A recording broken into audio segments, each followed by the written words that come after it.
자기 신앙을 갖고 있다고, 특히 신앙의 자기 것에 딱 사로잡히는 신앙인들은요, 생각보다 오히려 하나님을 더 깊이 만날 가능성이 훨씬 적습니다. 왜냐하면 신앙이 내가 갖고 있는 바운더리 속에서 딱 멈춰져 있기 때문에 그렇습니다. 신앙을 더 깊이 받으려면 이걸 열어야 됩니다. 열고 밑으로 내려가야 됩니다. 그죠? 내가 갖고 있는 신앙에서 더 큰 것을 보려면, 더 깊은 곳으로 달려가면, 이 깊은 곳으로 내려가면 내려갈수록 바다는 어떻습니까? 깊은 곳으로 내려가면 뭐가 안 보여요? 빛이 안 보여요. 그 다음에 깊은 곳으로 내려가면 또 뭐가 심해요? 수압이 심해요. 그죠? 그러나 깊은 곳에 가면 뭐가 없어요? 파도가 일어나지 않아요. 높은 곳에 올라가면 올라갈수록 뭐가 세요? 바람이 세요. 또 뭐가 없어요? 공기가 희박해요. 그러나 높은 곳에 올라간 자만이 먼 곳을 바라볼 수가 있다는 겁니다. 아시겠어요? 하나님께 저와 여러분들이 밑에서 마음 놓고 공기 숨쉬고 편안하고 괜찮다고 하는 것은 일반적인 사람이지만, 우리 그리스도인들은 저 높은 곳을 향하여, 저 깊은 곳을 향하여 나아갈 수 있는 믿음이 필요하단 말이에요. 저와 여러분들 하나님으로부터 부름받은 백성입니다. 부름받았다는 것은 세상 사람들로부터 그리스도인으로 택함받았다는 것은 특별한 존재가 되었다는 겁니다. 저와 여러분들에게는 특별한 미션이 있다는 겁니다. 하나님 앞에서. 오늘 제가 찬양을 하면서 느낀 건데요, 정말 우리가 힘차게 찬양을 불렀는데, 정말 주님 오실 때까지, 그날까지 정말 우리가 정말 찬양하고 달려갈 수 있을까? 십자가의 길을 우리가 함께 걸어갈 수 있을까? 십자가의 길을 걸어갈 수 있겠습니까? 진짜요. 걸어가십시다. 주님께서 말씀하셨습니다. 수고하고 무거운 짐진 자들아 다 내게로 오라. 내가 너희를 편히 쉬게 하리라. 내 멍에는, 그 멍에가 뭐냐면 십자가입니다. 무거운 게 아니라 그랬습니다. 성경에서 말하는 멍에는 소 두 마리라 그랬죠, 그죠? 그죠? 여러 번 말씀드렸잖아요. 멍에 소 두 마리인데, 소가 두 마리, 한번 이걸 하고 이제 시작하겠습니다. 소가 이렇게 한 마리, 두 마리가 있는데, 요게 멍에예요. 멍에는 짝입니다, 짝. 그런데 한쪽에 있는 소는요, 이 소는 이게 경험이 있는 소입니다. 아주 경력이 있는 소고, 한 소는, 나머지 하나 소는 전혀 초짜입니다. 경험이 전혀 없는 소입니다. 그래서 이 멍에를 먹을 때, 첫 번째 경험이 전혀 없는 소는 멍에를 메고 있을 따름이지 짐은 거의 없습니다. 경험이 있는 소에게 부가를 많이 시켜놓고 일약 그러면 이 소를 그냥 끌고 갑니다. 경험이 있는 소가 경험이 전혀 없는 소를 그냥 끌고 가기만 하면 되고, 경험이 없는 소는 경험이 있는 소를 따라서 가기만 하면 되는 겁니다. 그게 바로 내 멍에는 가볍다는 그런 뜻입니다. 무겁지 않다는 겁니다. 십자가의 길을 좀 잘 우리가 받아들이고 나아갈 수 있으면 좋겠는데, 우리가 초대교회에서부터 지금까지 우리가 날마다 신앙 고백 드리는 이 사도신경의 신앙 고백이 우리가 지금 역사적으로 하나하나 지금 살펴보고 있는데, 이것이 단지 이 하나의 이야기가 아니라 저와 여러분들이 이거 하나하나 들으면서 이단들의 상황을 보면서 하나의 여러분들의 신앙으로 녹아져 내릴 수 있기를 바랍니다. 이게 하나님의 말씀이에요. 이 말씀 역사 속에 임하시는 하나님의 역사하심이 어떻게 우리의 신앙 고백으로 이루어졌는가를 오늘 또 한번 잘 살펴볼 수 있기를 바랍니다. 오늘 여러 가지 이야기를 좀 하게 될 텐데, 안 켜지네. 예. 우리 지난주까지 이단에 대해서 제가 마르시안 마니교에 대해서 이야기를 제가 드렸습니다. 또 언급은 하진 않을게요. 근데 되게 중요합니다. 두 가지는 잊지 말아야 됩니다. 이단들의 가장 큰 핵심은 영지주의자들과 마르시안주의자들이 있었다는 겁니다. 그게 오늘날의 현대 교회의 모습도 큰 틀에서 그 두 가지의 모습을 보면요, 이 교회 이단들과 사이비들이 다 분별할 수 있습니다. 한 60% 이상은 이 두 가지 속에 다 빠져 있어요. 그 다음에 이제 오늘은 그래서 이 이단들이 자꾸 득세하고 마르시온주의자들이 성경을 자기네 정경이라고 해놓으니까 그 전까지는 교회에서는 정경이라는 게 없었습니다. 신약 성경이라는 자체가 없었어요. 그래서 그네들이 만드니까 우리가 이것을 올바르게 하나님의 말씀이라는 게 무엇인가에 대해서 규정을 할 필요가 있었던 겁니다. 그래서 만든 것이 신약 성경, 경전, 그 다음에 신조, 신앙규법, 사도적. 이게 정통성이 있느냐? 예수님, 그 다음에 제자들, 12명의 제자, 12명의 제자들과 제자, 그의 제자들을 위한 하나의 정통적으로 내려온 어떤 그 복음의 메시지가 정확하냐 아니냐 이런 걸 따져서 이제 정경을 찾고, 그 다음에 신앙 고백도 가지고, 그 다음에 사도적으로 내려온 어떤 그런 계보가 정확한지 안 한지를 찾게 되는 겁니다. 왜냐하면 그 바깥에 있는 교회 지도자들이 자꾸 하나님에 대해서 잘못 이해하고 잘못 해석하고 잘못 어떤 설명을 한 교회 안에서 하는 겁니다. 교회 안에서 하기 때문에 그것이 교회 안에서 내분이 일어나고 분열이 일어나기 시작하는 겁니다. 요한 1서, 2서, 3서를 여러분 잘 읽어보십시오. 거기는 대부분의 이단에 관한 내용들이 상당히 많이 나옵니다. 성경에서는 이단에 대해서 한번 딱 만났을 때 이단 같은 사람들이 있으면 한두 번 훈계한 후에 멀리 하라는 겁니다. 쉽게 말하면 내쫓으라는 겁니다. 말 안 들으면 내쫓으라는 거예요. 왜? 무엇을 위해서? 교회를 살리기 위해서, 교회를 지키기 위해서 그렇다는 겁니다. 교회 안에서 내분되어 있는 여러 가지 문제들을 올바르게 지키기 위해서는 때로는 희생과 출혈도 감수하라는 겁니다. 이게 참 어렵고 힘든 이야기인데요. 오늘같이 굳이 그럴 필요가 있을까? 그럴 필요가 없을 거 참으면 되는데 그러다가 교회 안에서 더 힘들어지는 거예요. 그래서 마르시온의 경전이 신약 성경을 만들게 되는 아주 결정적인 계기가 됩니다. 그 다음에 통상 성경이라고 말할 때 주로 히브리 성경을 의미했고, 이게 BC 한 200년경에 70인용 헬라인 성경을 만들었습니다. 그 다음에 초대교회는 사도들의 서한들이 있었는데 여기에 70인용이라고 해서 구약 성경 히브리어를 헬라어로 만든 거지 신약 성경은 아니었습니다. 초대교회에서는 사도들의 서신들, 시키면 마태, 마가, 누가, 요한 같은 것들, 그리고 또 바울 서신들 뿐만 아니라 하나의 복음서, 여러 가지 복음서들이 예배 안에서 읽고 그 다음에 그것을 전파하고 예수님의 말씀을 되새기는 그런 시간들을 많이 가졌다는 겁니다. 그래서 나중에 이제 경전이 필요하게 되었고, 두 번째는 이제 신조가 필요하게 되었습니다. 그 바탕은 처음에 로마 신경이라고 해서 세례 주는 자들에게 삼위일체 하나님에 대한 신앙 고백을 묻죠. 그러면 그 물은 것에 대해서 너는 성부 하나님을 믿습니까? 아멘 이라고 하면 세례를 주고, 성자 예수 그리스도를 믿고 그가 육신으로 오시고 하나님이시며 그리고 십자가 못 박혀 돌아가시고 부활하시고 다시 이 땅에 오실 것을 믿습니까? 아멘. 그러면 또 세례를 주고, 성령 하나님을 믿습니까? 아멘 하면 또 세례를 주고, 이렇게 줬다는 그것을 근거로 인하여 사도신경을 만들게 되는 표식이 되고 기준이 될 수 있다는 거예요. 그런데 이 영지주의자들과 마르시온주의자들은 이 삼위일체 하나님에 대한 신앙 고백을 못하는 거예요. 왜냐하면 그들이 신앙관과 틀리기 때문에 그렇습니다. 마르시온주의자는 구약의 하나님을, 성부 하나님을 부정한다 그랬죠. 영지주의자들은 예수님의 인성을 부인하는 겁니다. 육신으로 입고 내려오신 이 인카네이션 대신 육으로 오신 예수님을 부인하는 겁니다. 그러니까 이것이 그들에게 신앙관으로 볼 때는 고백을 할 수가 없게 되는 겁니다. 이게 그런 내용들이고요. 마르시온주의자들과 영지주의자들은 교회 내부에서 신앙 고백을 다르게 하려고 시도했던 자들이기 때문에 교회 안에서 큰 내분과 혼란을 가져다 주는 결정적인 어려움을 갖게 됩니다. 그래서 여러분들이 신앙 공부할 때, 성경 공부할 때 처음부터 정확하게 어떤 역사라는 것이 학문적인 것이 아니고 교회가 어떻게 해서 형성되어 왔는가를 역사적 배경을 통해서 우리가 찾아보는 겁니다.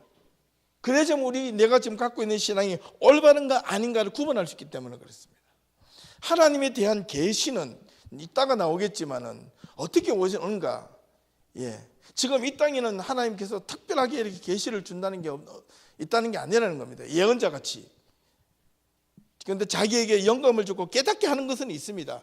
내가 어떻게 살아야 될지 이거는 분명히 밝혀져 있습니다.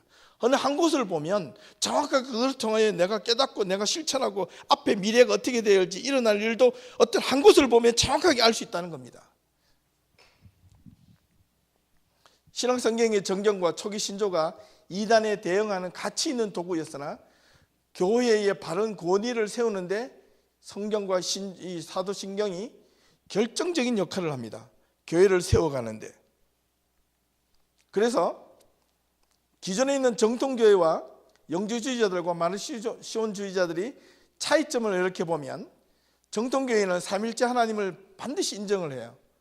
예수님의 신성과 인성을 인정하고 예수님의 십자가 구원과 그의 죽음과 부활 그리고 다시 오실 심판을 고백합니다.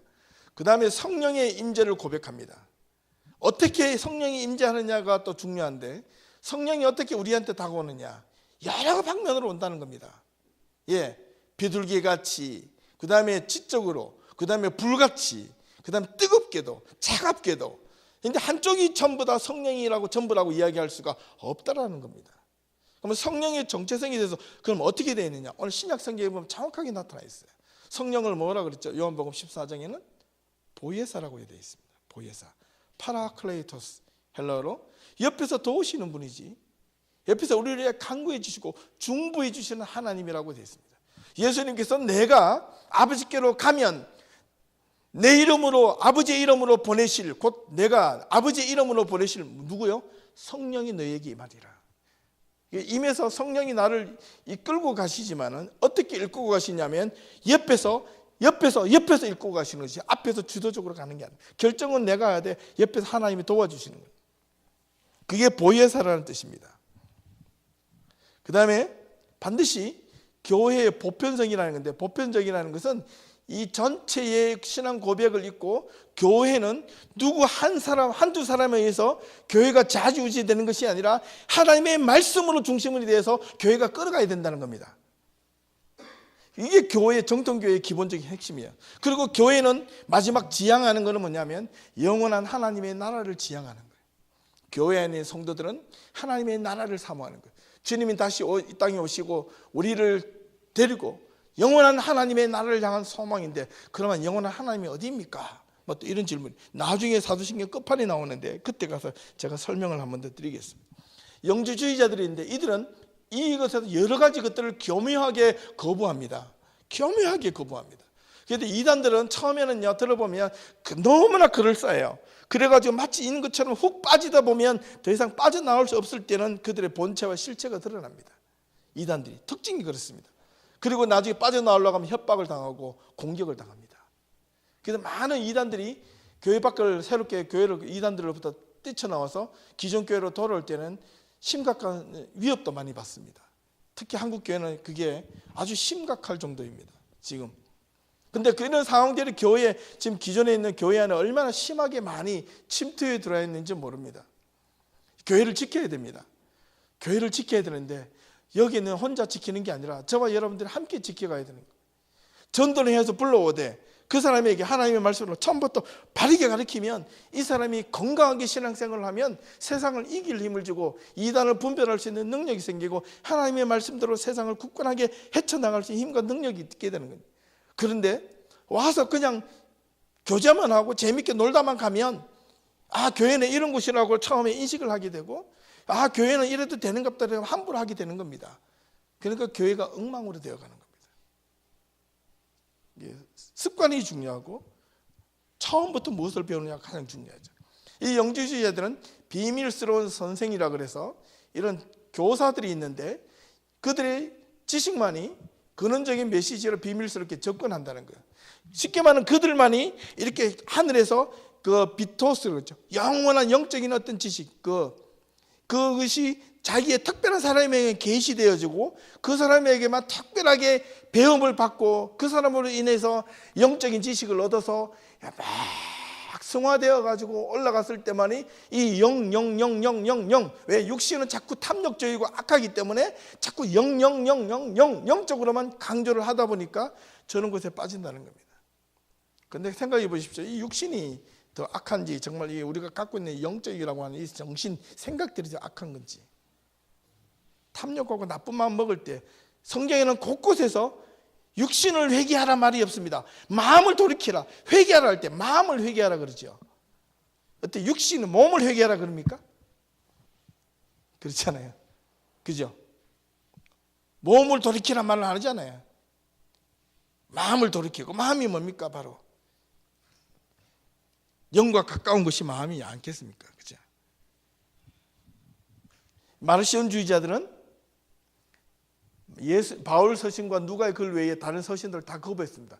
그래서 창조주 여호와, 구약의 하나님을 거부하니까 이건 결정적인 겁니다. 예. 자, 이제 드디어 본문으로 들어가는데 오늘 한번 보겠습니다. 나는 믿습니다. 우리가 성경에 보면, 우리 성경에서 우리 매주일마다 새로운 사도신경을 하는데, 나는 전능하신 아버지 하나님 천지의 창조주를 믿습니다. 이게 좀 새로 세 번역으로 된 사도신경이에요. 그래서 쭉 내려오는데, 원래는 옛날에는 전능하사 천지를 만드신 하나님 아버지를 내가 믿사하며, 저도 아직도 이게 너무 익숙해요. 예? 그런데 나는 전능하신 아버지 하나님 천지의 창조주를 믿습니다. 그런데 영어에는 제일 먼저 I believe God, Almighty God 이렇게 시작합니다. 그죠? 예, I believe in God, the Father Almighty, Maker of heaven and earth 이렇게 시작합니다. 자, 그러면 I believe 처음부터 이제 영어문을 좀 따라서 내려간다고 해보시면, 나는 믿습니다. 그런데 옛날에는 우리가 믿는다고 제가 말씀을 드렸습니다. 이 신앙의 원래 초대교회 공동체는 내가 믿는 것이 아니라 우리가 믿는 거예요. 예담교회 성도들 전체가 하나님을 믿는 그런 믿음의 공동체였습니다. 그래서 위라는 공동체적인 고백이 이게 이후에 위에서 I로 바뀌어졌다는 것을 우리가 개인의 신앙 고백으로 전락했습니다. 왜? 세례를 주고 난 이후부터. 아시겠죠?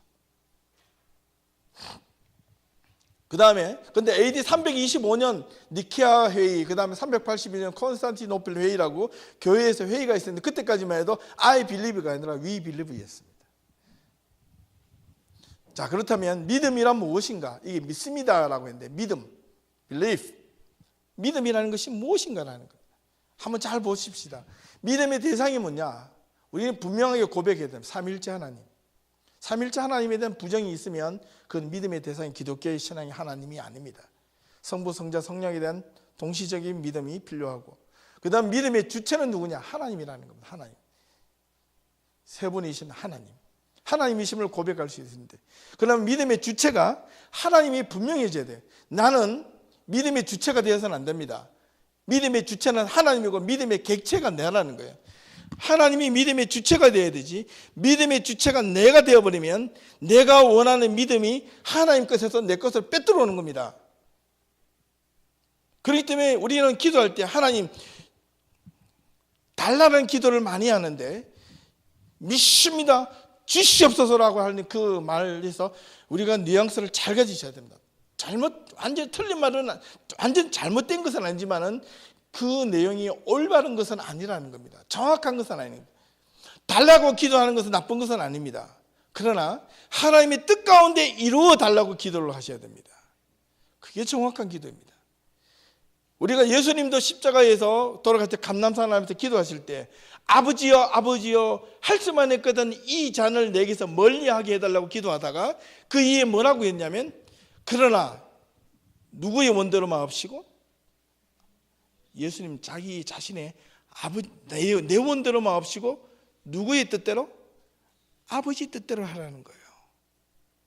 십자가를 지는 것이 내 뜻이라면 나는 이것을 멀리하고 싶은데, 아버지의 뜻이 십자가를 지는 길이라면 내가 가겠다는 거예요. 그래서 이것도 예수님이 아버지를 향한 믿음과 신뢰였습니다. 저와 여러분들이 신앙을 가질 때 하나님 앞에서 믿음의 주체 개체를 분명하게 하셔야 됩니다. 이제 여러분들이 저와 함께 이렇게 처음에 오는 아이들도, 이게 뭐 유정이도 왔나? 하여튼 뭔가 아까 왔는 것 같은데, 저기 있네. 와가지고 이제 세례받고 신앙생활 열심히 하는데, 정말 목요일 금요일마다 열심히 나와서 보는데, 이제 신앙이 정말 누구보다도 한 1, 2년만 있으면 누구보다도 쑥쑥 자랄 나입니다. 왜? 안 빠지거든요. 꼬박꼬박 듣잖아요. 처음에는 긴가민가 하다가도 그게 내 안에서 뭔가 하나만 뿌리가 딱 박히면 중요한데, 그게 믿음의 뿌리라는 거예요. 믿음의 뿌리가 여러분들 마음속에, 심장 속에 뿌리가 박히면 그 다음에는 여러분들이 세상에 마음대로 나가십시오. 마음대로 나가라니까요. 세상에 마음대로 나가서 활동을 해도 믿음이 뿌리가 있기 때문에 흔들려요, 안 흔들려요? 안 흔들리잖아요. 내 마음속에 믿음의 뿌리는 없으면서 세상에 나가서 막 죽을까 봐 교회 와서 맨날 주여 하죠. 이렇게 하지 말라는 거예요. 믿음의 주체는 하나님이십니다. 그런데 단지 믿음이라는 통로를 통하여 나한테 내려오는 것이고, 믿음을 주시옵소서, 그거는 간구가 괜찮아요. 하나님이 바라볼 수 있는 믿음을 나에게 주시옵소서. 내 속에 와서 내 믿음의 뿌리를 내리게 해달라는 그 기도가 필요합니다. 요즘 제가 매일마다 기도, 이걸 준비하면서 뿐만 아니라 매일마다 여러분들을 위해서 기도할 때 제일 먼저 하는 기도가 이겁니다. 믿음의 뿌리, 올바른 믿음의 뿌리. 이게 뿌리가, 이게 또 건강하려면 옥토가 좋아야 되잖아요. 땅이 좋아야 되는데, 하나님 우리 교인들 성도들의 마음이 이 돌짝밭이나 메마른 땅이 아니라 옥토 속에 믿음의 뿌리가 내리게 해 주시옵소서.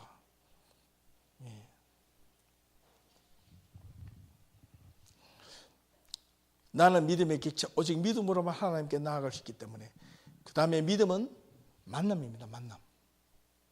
만남, 인카운트, 만남이에요. 어떻게 만남이냐? 하나님과 나, 그리고 교회 안에서 공동체 속에서 만남입니다.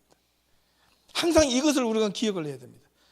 오늘도 읽은 성경처럼 두세 사람이 있는 곳에, 네 혼자 있는 곳에 내가 있겠다, 이게 아니라 분명히 말씀입니다. 두세 사람이 모인 곳에 내가 거기 너희에 있겠다. 이거는 교회는 공동체라는 것을 이야기해야 되고, 그 공동체는 그 두세 사람에서 한 사람이 어떤 주동적으로 가는 게 아니라 하나님의 말씀이 그곳에서 살아있는 곳에 내가 함께 있겠다라는 겁니다. 그런데 우리 교회는 절대로 누구한테 휩쓸려서 끌려가는 교회가 되어서는 안 됩니다.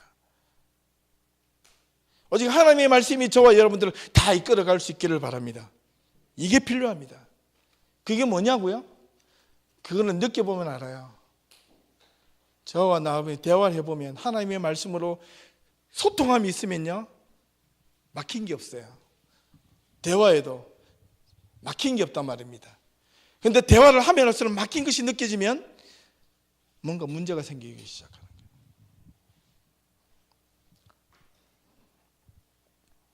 그 다음에 믿음은, 신앙은 단번에 내리는 결단이자 필연적 관계입니다.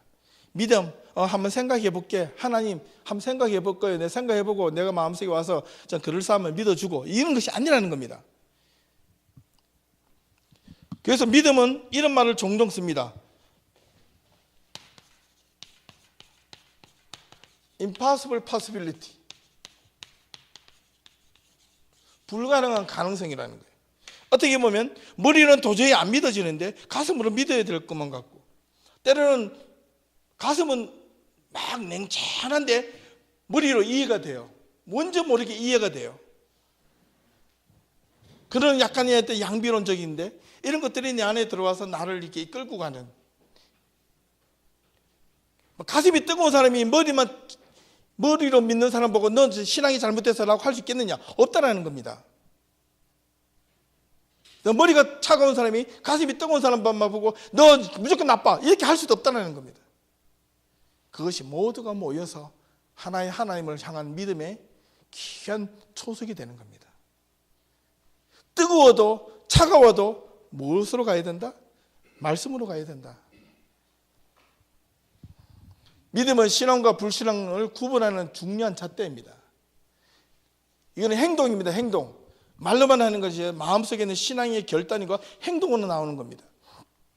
믿음의 중심은 그래서 나를 향하여 있는 것이 아니라 하나님을 향하여 있는 절대적 의존적 관계입니다.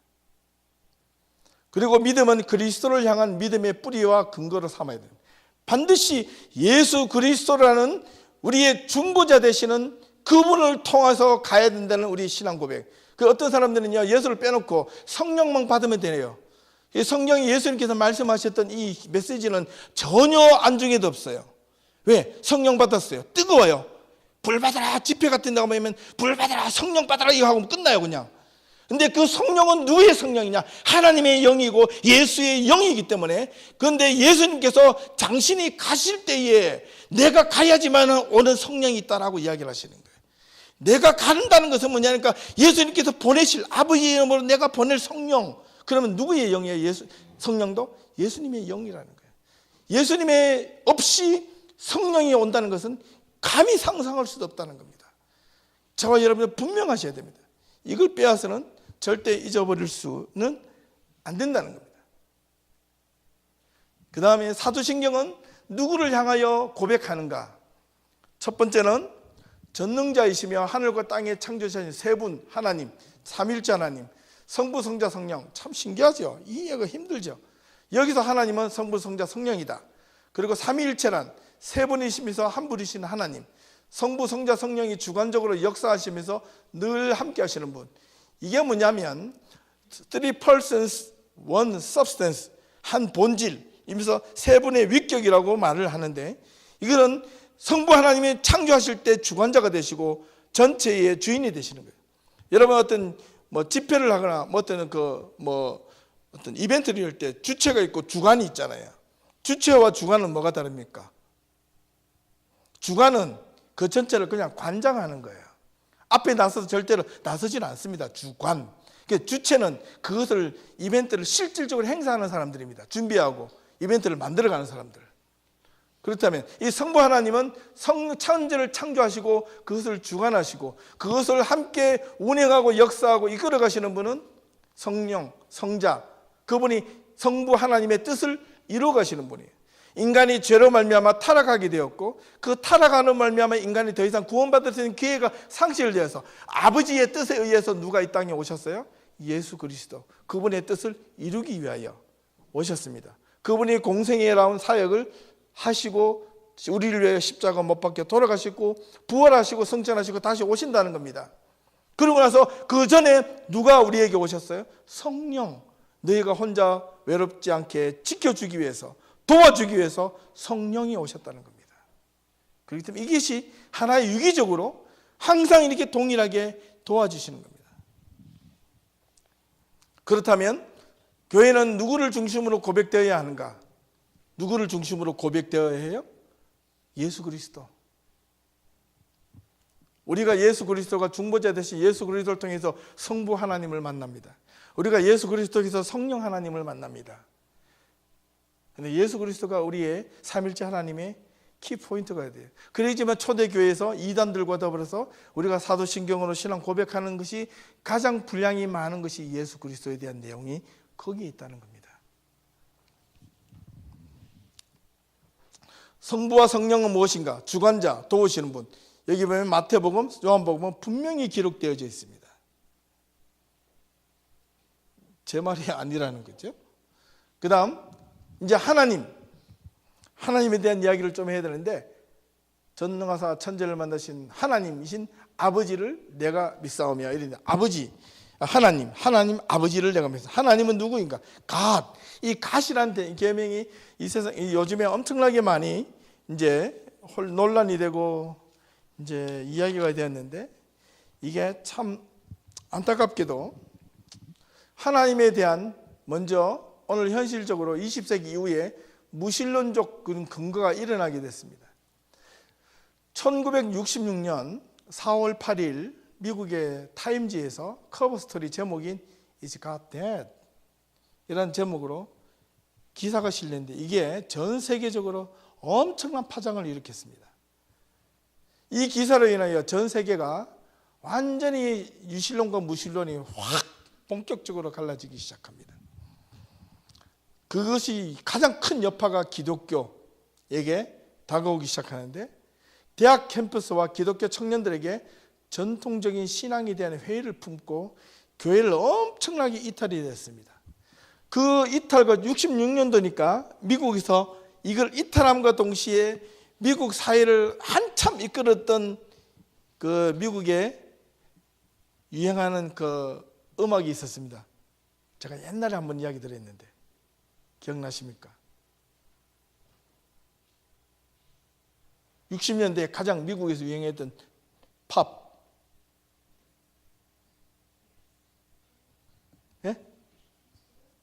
헤비메탈은 그 이후에 나왔고. 예? 비틀즈는 70년대, 60년대. 예? 누구야? Love me tender, love me sweet.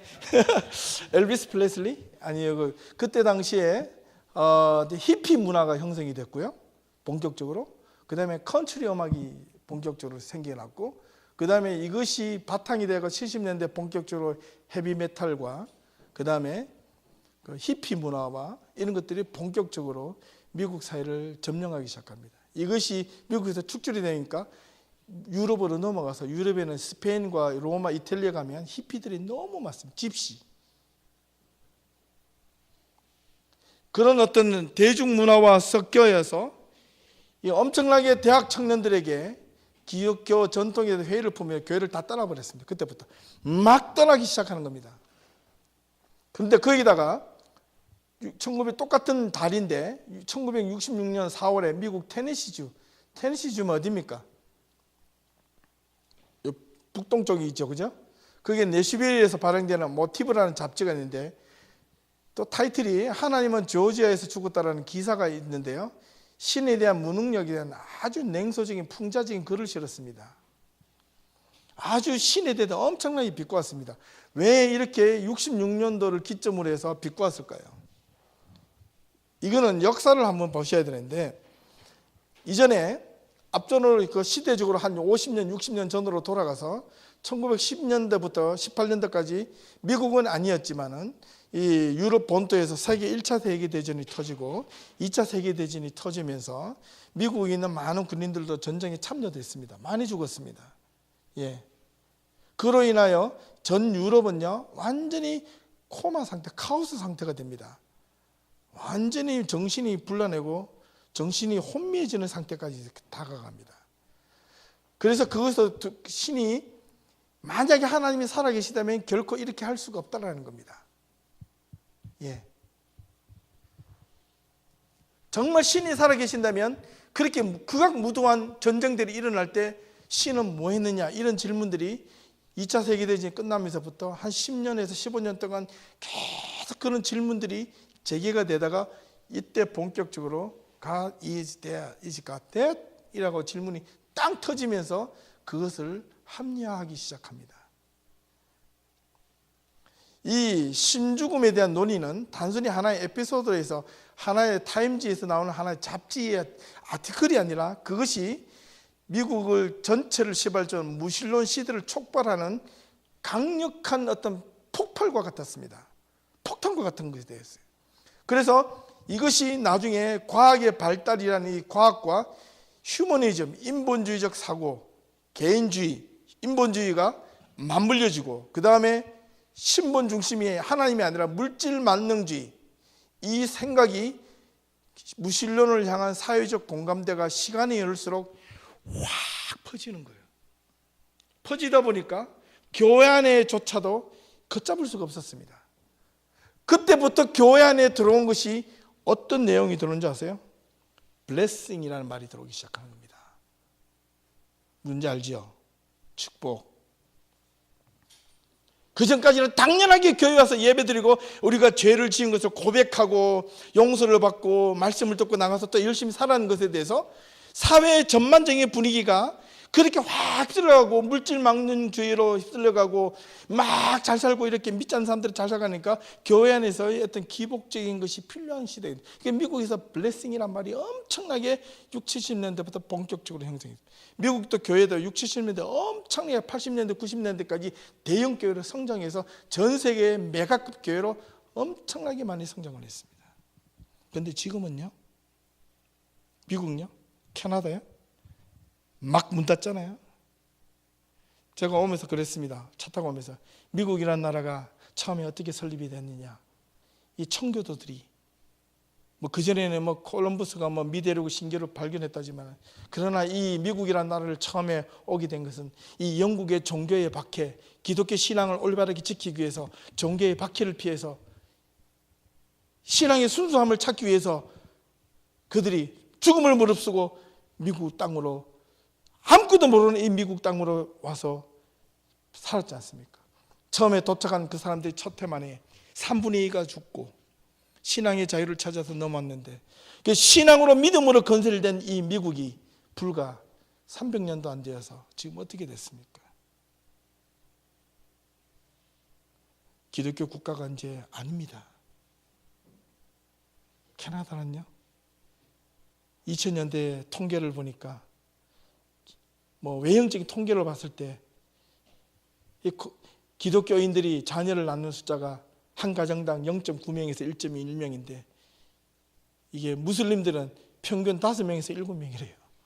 이 캐나다의 센서스 조사에서 30년 뒤면요, 이 캐나다 인구 전체가 이게 종교적 인구가 완전히 역전된답니다.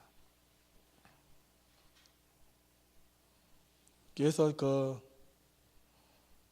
카다피 유럽의 그 아주 옛날에 지금 죽었지만 그 사람이 몇 년 전에 유럽은 전쟁하지 마라, 가만히 놔둬도 유럽은 이제 무슬림으로 다 바뀐다. 왜? 인구가 이제 완전 전부 다 역전이 되니까. 심각합니다. 그런 물길들이 우리는 안전하다, 평안하다, 괜찮다고 생각할지 모르지만 교회 밖에서 일어나는 수많은 위협들이 교회를 위협하고 있는데 우리는 교회 안에서 쥐야 찾고 나가서 단지 자기의 신앙만 갖고 밖에 나간다고 해서 자기 신앙만 잘 지킨다고 내가 흔들리지 않을 것이라는 천만에요. 언젠가는 그거마저 용납을 못할 때가 있는데, 제가 이 사진이 바로 이 표지가 1966년 4월 8일 날 미국의 뉴욕타임즈의 표지입니다. 그러고 나서 이 오른쪽에서는 이게 토마스 알타이저라는 신학자인데, 신학자가 하나님의 죽음에 통한 생각이라는 책을 내서, 이 사람이 무신론적 신학자라 그래가지고 신은 죽었다는, 신의 죽음에 대한 이야기를 하지만은 어떤 이야기는 신에 대한 허무, 하나님에 대한 허무, 의미 없음, 개인에게 은혜 주고 축복을 줄지 모르겠지만 전체를 봤을 때는 인류가 지금 점점 망해가는 하나님의 간섭함이 전혀 없다는 것을 느끼는 순간 신은 죽었다라는 거예요.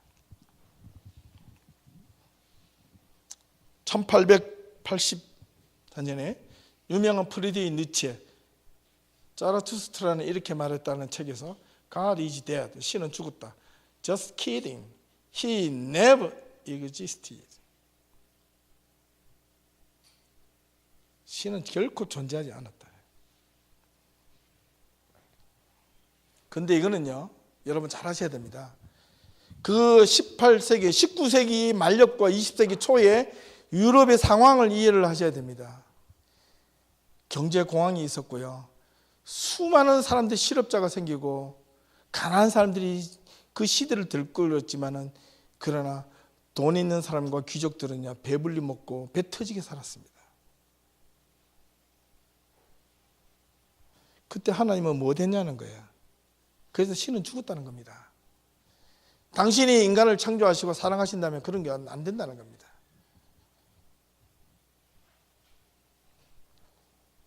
이건 재밌는 표지가 있어서, God is dead, 니체, 1883년. 니체 is dead, God. 니체도 역시 죽었다. 이게 어딘지 아십니까? 그 유명한 아우슈비츠 수용소입니다. 다음에 우리 순례단 만들어서 인들 한번 가보십시다. 이게 200만 평이 넘는데요, 이게 프리로 들어갑니다. 주시들이 다 관리하는데요, 폴란드 지역에 밑에 크라코프라는 곳에서 왼쪽으로 한 60km 떨어져 있는 곳인데, 제가 여기를 가가지고 가이드를 한번 좀 받았는데요, 이게 들어가는 입구입니다. 독일 말로, 여기에 독일 말인데 아르바이트 마크트 프라이라는 말인데 일하면 자유롭게 된다는 거예요. 그래서 이 노동을 해서 일을 줄 서서 들어가는데 원래는 이것이 아니고요, 여기 들어가면 이제 나오지 못합니다. 그냥 다 죽는 겁니다. 처음에는 정치 수용소로 만들었다가 독일이 제일 먼저 2차 세계를 땅 터뜨리면서 침공해 간 곳이 바로 이 지역이었습니다. 왜? 아우슈비츠 장소가 중화학 공업을 만드는 유럽에서 폴란드 지역에서 아주 무기를 만드는 공장 지대였습니다. 그래서 독일이 전력상으로 봤을 때 저기를 제일 먼저 쳤어야 됐습니다. 그래서 공격을 딱 해서 점령을 해놓고 보니까 유럽에서 이 아우슈비츠가 딱 중심인 거예요. 그래서 원래는 폴란드의 정치 포로범들을 수용하다가 점점점 그 땅을 넓히기 시작해서 200만 평이 넘는 땅을 두 군데를 만들었습니다. 그 자리에서 만들어가지고 여기에 수용을 하게 되었는데, 이게 전부 다 전기줄입니다. 이게 전기 고압선입니다.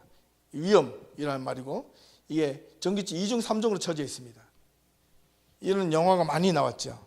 지금은 전기 흐르지 않죠. 예, 다 비어 있는데 그대로 지금 그대로 있습니다. 이게 그 유명한 신들러 리스트 영화에 나오는 마지막 들어오는 길입니다. 이게 그대로 있어요. 사실 여기에서 기차가 들어가면 여기 철문이 딱 닫히고 들어가서 내리면요, 어떻게 되냐면 사람을 그 자리에서 교시타포가 가릅니다. 사람을 딱 보고 한 줄을 쫙 쓰게 만들어 가지고 왼쪽 오른쪽 왼쪽 오른쪽 갈리는데, 저기 독일에 저기 가면 그림이 하나 있어요. 뭐냐면 엄마가 어린아이를 서고 한 줄로 서고 있는데 왼쪽 오른쪽 가르는 거예요. 점점 다가오는데 이게 딱 보니까 한쪽이 좀 안 좋은 것 같고 한쪽이 위험한 좋은 것 같아요. 그래서 딱 이래 보니까 좀 편안한 쪽으로 가기 위해서 자기 아이를 오른쪽으로 확 밀어버리고 자기는 왼쪽으로 딱 끌려갔습니다. 그런데 아이가 끌려간 쪽에는 바로 죽음으로 가는 길이었습니다. 가스실로. 그게 사진이 딱 캡처가 되어 있었어요. 그 아이가 어머니가 돌아서서 비통해하는 것들. 하나님은 그때 뭐 하고 계시냐는 거예요. 에? 여러분 삶에서 삶의 고통이 있고 괴로워하고 있을 때 주야라고 부를 때 하나님 뭐 하고 계시냐는 거예요. 내 인생의 절망 가운데 있을 때 하나님 뭐 하고 계시냐는 거예요. 참 위로를 받고 싶죠. 음성을 듣고 싶죠. 그때 제가 방금 이제 말씀드리고 싶은 게 뭐하고 계셨냐는 그 음성 속에는 바로 여러분 잘 생각해 보면 여러분이 하나님을 바라보는 믿음의 주체가 누구한테 있어요? 누구한테 있어요? 하나님 뭐하고 계세요? 믿음의 주체가 나한테 있잖아요.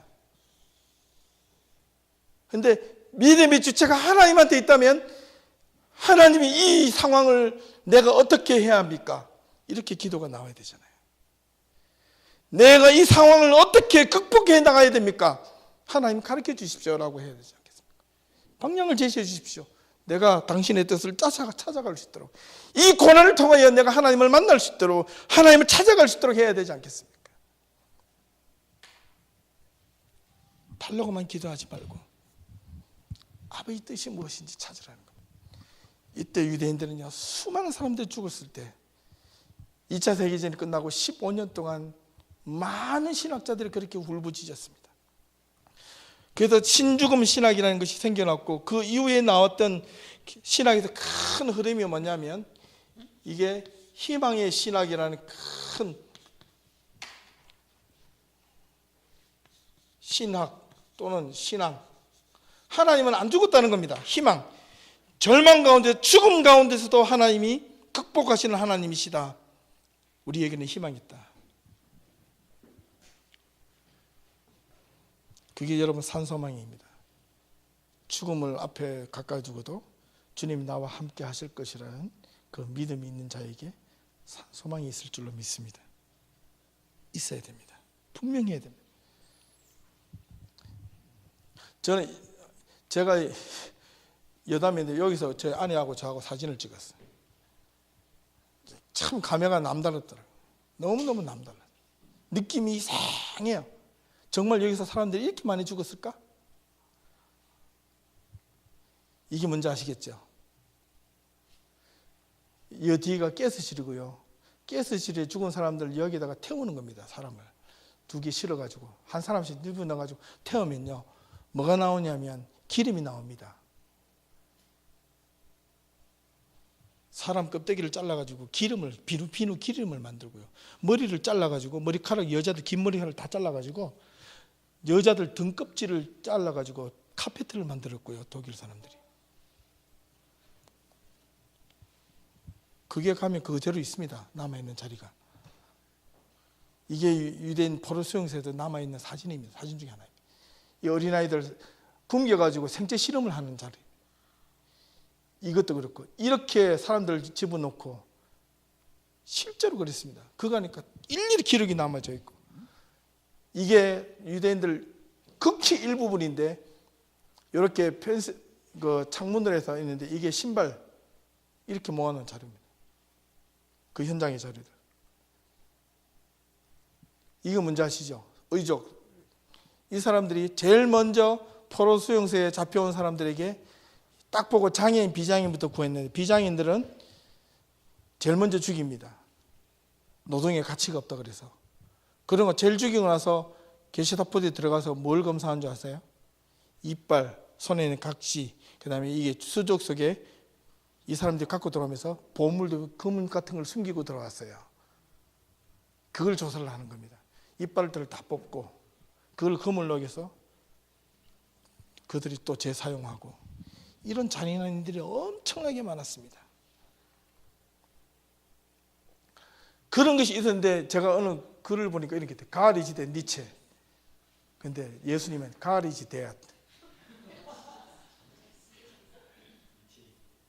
예수. 그 다음 마지막 하나님 God is PS 출신 니체 또한 죽었다. God.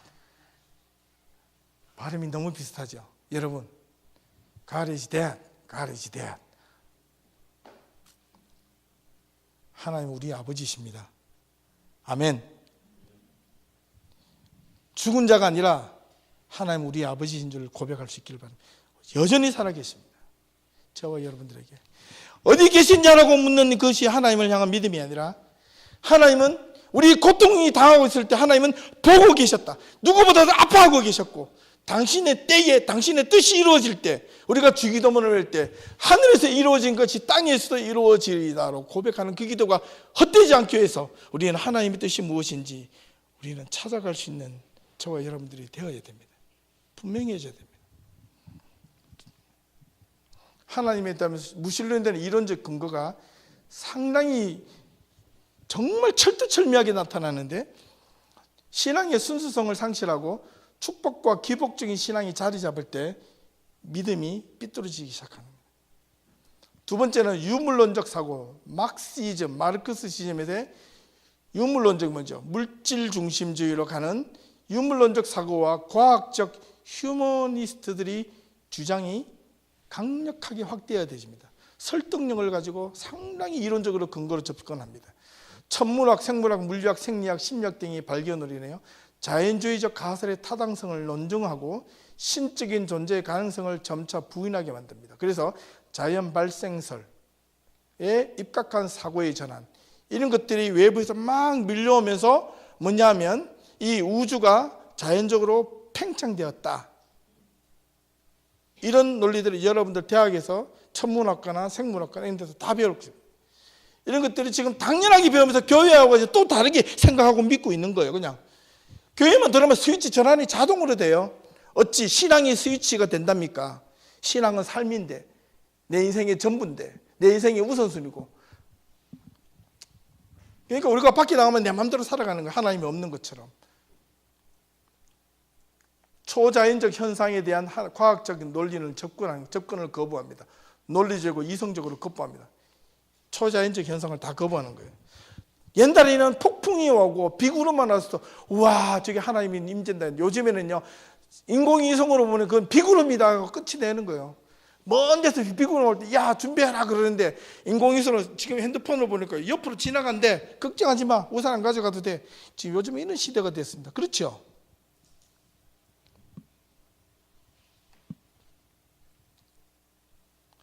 어떻게 되겠습니까? 여러분 저와 여러분들 다 일기예보 보잖아요. 내일은 춥대 영하 20도래 하나님 내일 춥습니까 안 춥습니까 이렇게 기도하는 사람 없잖아요. 계시하여 주시옵소서. 내일 춥사옵나이까 안 춥사옵나이까 그렇게 기도하면 멍텅구리라고 그러잖아요. 그 다음에 우주 중심적 바꿔 말하면 하나님이 중심적 문화관에서 인간 중심적 문화관으로 바꾼 이게 결정적인 20세기 21세기로 되면 이게 결정타를 이룹니다. 이게 젊은이들이 이 문화적 이게 충동이 강렬해요. 대중문화 특히 이제 막 빠져들어갑니다. 교회 안에 아무런 재미가 못 느낍니다. 교회는 어떤 프로그램을 가져와도 어떤 어떤 좋은 시설을 완벽하게 갖춰놔도 세상에서 만들어져 있는 시설과 절대로 못 따라갑니다. 재미 못 따라갑니다. 그런데 어떻게 교회가 조금 건물을 잘 지어놨다고 하나님의 말씀을 잘 가르친다? 그런 보장은 없습니다. 교회가 건물이 필요하고 우리가 필요한데 그 안에 뭐냐면 살아있는 하나님의 말씀을 어떻게 온전하게 바르게 전하는가, 거기에 이제 생명이 달렸고 관건이 달려 있습니다. 여러분 이거 포기하시면 안 됩니다. 저와 여러분들이 어떤 교회를 가시든 어느 곳에 있든 정말 우리가 하나 포기하지 않고 있어야 될 것은 여러분들이 섬겨야 될 교회, 여러분들이 예배 드려야 할 교회는 그곳에 선포되어지는 말씀이 살아있는가 죽었는가를 보셔야 됩니다. 외형을 보지 마시고 그 중심을 보시고 선포되어지는 말씀이 나의 듣기에 재밌게 들리는가, 나에게 가슴이 후벼파면서 똑바로 살아라고 그 이야기가 메시지가 들려지는가, 이걸 들으셔야 됩니다. 그 소리가 듣늘지는 곳에 여러분 생명이 있을 줄로 믿습니다. 있습니다. 반드시 있습니다. 그리고 마지막으로 무신론의 기초는 나는 매우 실천적인 반면 이 유신론의 기초는 매우 이론적입니다. 그래서 마음이 안 와닿습니다. 그러니까 이런 것을 배우면요, 교회 안에서 기도하고 열심히 부르짖는 건 잘하는데 듣는 것에 익숙하지 않습니다. 배우는 데 익숙하지가 않아요. 많은 성도들이 교회 안에서 말씀을 제대로 열심히 깊이 있게 배우는 것에 익숙하지가 않아요. 저와 여러분들 신앙을 한번 돌아보십시다.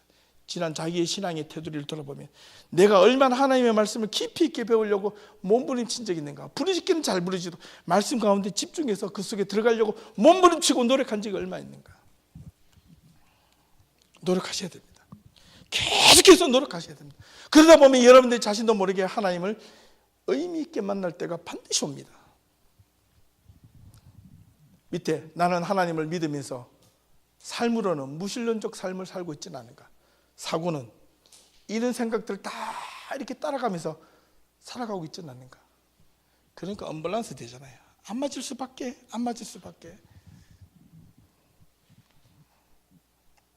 거의 다 끝나서 같은 이야기인데요. 초월적 신앙만 추구하는 것이 아니라 때로는 지성적 신앙을 이제 병해야 돼. 이걸 가지고 진리를 탐구하는 데 노력을 해야 됩니다. 진리는 공의와 정의 속에 있는 하나님의 메시지입니다. 진리를 알지니 진리가 너희를 자유케 하리라. 아멘. 여러분 진리를 경험해 보십시오. 얼마나 그 진리 속에서 자유함이 얻어지는 기쁨이 놀라운지. 그거는요, 우리의 신앙은 너무나 추상적인 믿음만 구하지 않았는가. 알고 배우고 깨닫는 것보다 그저 기도만 하면 무조건 응답해 주시는 하나님으로만 알고 있지는 않았는가. 그 아우슈비츠에 수많은 사람들이 전쟁터에 나갈 때 목걸이에 십자가 묶고 전쟁터에 나갔습니다. 여러분 독일 군인들도 주일만 되면 프랑스 군과 전쟁을 할 때에 주일 되면 양쪽 진지에서 한 150m, 200m를 사이에 두고 전쟁이 멈춥니다. 예배 소리가 들립니다. 독일에서 뭐 군목이 있었고 군대 목사가 예배를 인도합니다. 프랑스 군에도 예배를 인도합니다. 예배 찬송 소리가 들립니다. 그런데 그 전쟁에서 딱 하루 전쟁을 안 한 날이 있대요. 언제? 독일에서, 프랑스 지역에서 뭐가 있냐? 고요한 밤, 거룩한 밤. 그러니까 독일 지역에서 그 소리를 듣고 주 예수 나신 밤, 이래서 그 두 군대들이 그 소리를 서로 듣고 전쟁터의 중간에 서로 마주보고 그날 하루 찬양을 했다는 기록이 있습니다. 그러고 돌아가서 또 죽이는 겁니다. 왜요? 이데올로기지, 이데올로기.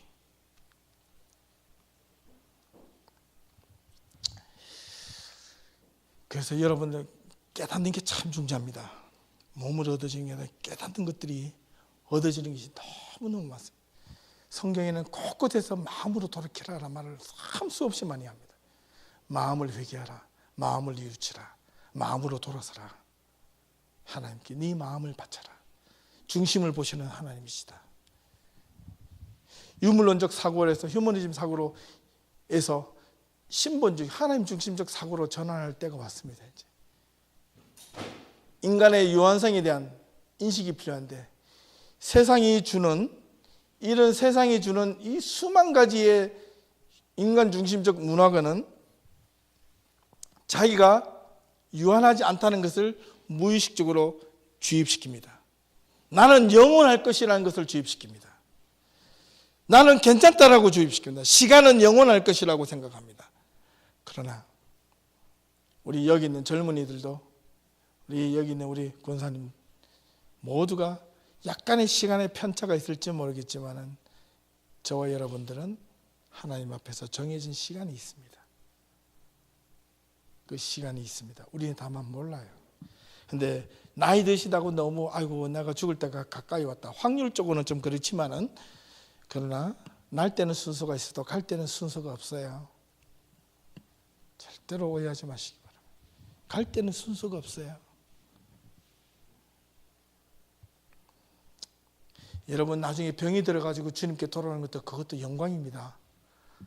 죽을 때도 끝까지 바락바락 거리고 죽는 사람 제가 많이 봤습니다.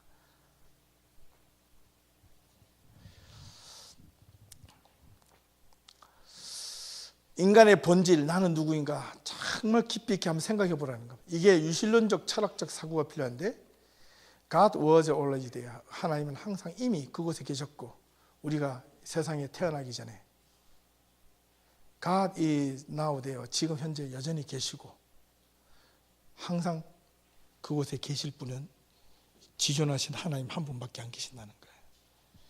그분은 영혼이고 우리는 유한합니다. 우리는 시간에 구속되어 있는 자고 그분은 시간 밖에 계시는 분이시기 때문에 시간이라는 3차원의 개념을 초월하시는 분이십니다. 제가 독일에 있을 때 데리고 있었던 청년 중에 한 명이 물리학을 전공을 했는데, 그 물리학이 3차원이 아니라 10차원, 11차원을 연구하는 그런 연구원이었습니다. 이게 시간을 밀고 당기고 줄이고 마음대로 할 수 있대요, 이론상으로.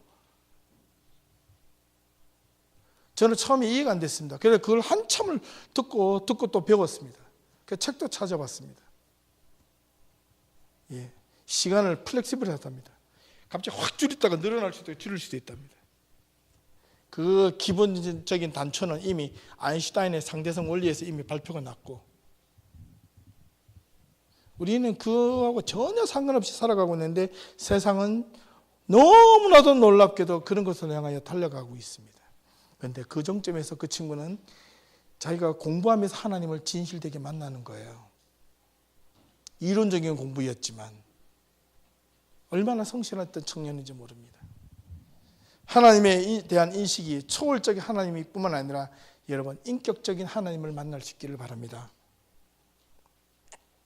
깨달음으로 오시는 하나님으로 내 안에 거주하시는 하나님, 전근대적 신앙적 사고에서 여러분들에게 꼭 필요한 것은 오늘날 초현대적 21세기의 초현대적 사회에서 올바르게 신앙을 디펜스 해갈 수 있는 신앙과 믿음을 지킬 수 있어야 되는 거예요.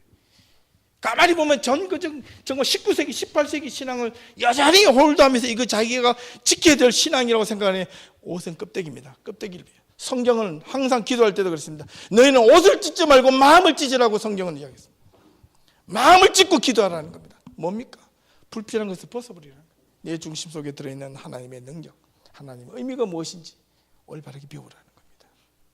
이 사도신경의 이 하나님이라는 이 단어 하나 속에 오늘날 현대적으로 고백하는 이 하나님의 이 단어 하나만 가지고 얼마나 수많은 사회 속에서 또 교회 안에서 논쟁이 되고 분란이 되는지 모릅니다. 그러나 저와 여러분들은 이런 외부적으로 밀려오는 환경과 또 내 안에서 잘못 인식되어지고 혹시나 잘못 생각했던 하나님에 대한 인식이 있다면 지금이라도 바꾸고 또 새롭게 해갈 수 있고, 저도 이것이 오늘 내가 이렇게 외쳤지만은 내가 또 다른 하나님의 진리를 좀 믿음을 좀 더 발견했다면 오늘 이것을 다 내려놓고 내일 그것을 쫓아갈 수 있어야 됩니다. 그렇지 않으면 저도 묵은 신앙인이 되는 겁니다. 제가 여러분들 잘못 가르치는 신앙 교사가 되는 겁니다. 그러니까 매일처럼 말씀을 붙잡고 연구하고 노력해야 됩니다. 여러분들 성경 읽다가 모르신 거 있으면 묻고 찾고, 오늘 읽은 성경으로 다시 돌아갑니다. 보십시오. 마태복음 16장 18장. 내 형제가 죄를 범하거든 가서 너와 그 사람들과만 상대하여 권고하라. 만일 들으면 내 형제를 얻은 것이요, 그가 들으면 사람은 구원받은 거라. 그러나 듣지 않거든 한두 사람을 데리고 가서 두세 증인의 입으로 말마다 확증하게 하라. 만일 그래도 말을 듣지 않거든 교회에 말하고 교회의 말도 듣지 않거든 이방인과 세리같이 여기라. 진실로 내가 너희에게 이르노니 무엇이든지 너희가 땅에서 매면 하늘에서 매일 것이요 무엇이든지 땅에서도 풀면 하늘에서도 풀리리라. 이거는 예수님이 우리에게 하셨던 말씀이십니다. 저와 여러분들이 분명하게 하나님에 대한 인식을 보고 듣고, 오늘도 우리가 이 말씀을 마치고 나서 함께 잠시 여러분 한 주 동안 삶을 돌아보고 같이 기도의 제목들을 좀 나누고, 기도하실 때 좀 구체적이고 여러분 삶 속에서 어떻게 하나님을 만날 수 있을지, 또 경험할 수 있을지, 그런 좋은 시간을 잠시 좀 가질 수 있기를 주님의 이름으로 부탁을 드립니다. 기도하겠습니다. 하나님, 우리 사도신경을 하나하나 듣고 배우면서 이것이 단지 지식이 아니라 우리 신앙의 가장 귀중한 믿음의 뿌리가 될 수 있도록 도와주시옵소서. 주님 다시 오시는 그날까지 우리가 정말 하나님을 우리의 삶의 중심이요 믿음이라고 지키며 살아갈 수가 있을지 하나님 저희들 깊이 있게 생각하게 하시고, 말씀으로 우리에게 하나님 찾아오셔서 우리의 생각과 우리의 가슴을 뜨겁게 하시고 우리의 머리로 깨달음이 있게 하여 주셔서 하나님을 더 깊이 건강하게 진정으로 진실되게 진리 가운데 우리가 주님을 받아들이는 귀한 믿음이 되게 도와주시옵소서. 예수님의 이름으로 기도합니다. 아멘.